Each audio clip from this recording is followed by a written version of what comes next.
ॐ कृशधरी महाचण्डी मुक्तकेशी बलिप्रिये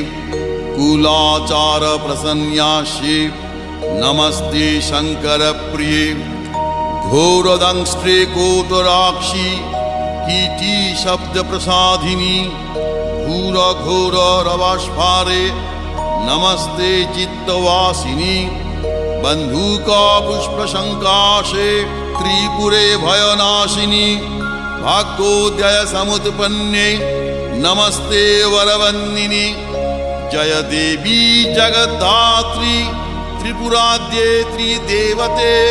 भक्तेभ्य वरदे देवी महिषग्नि नमोस्तुते घोर विघ्न विनाशाय कुलाचार समृद्धये नमामि वरदे देवी मुंडमाला विभूषणे रक्तधारा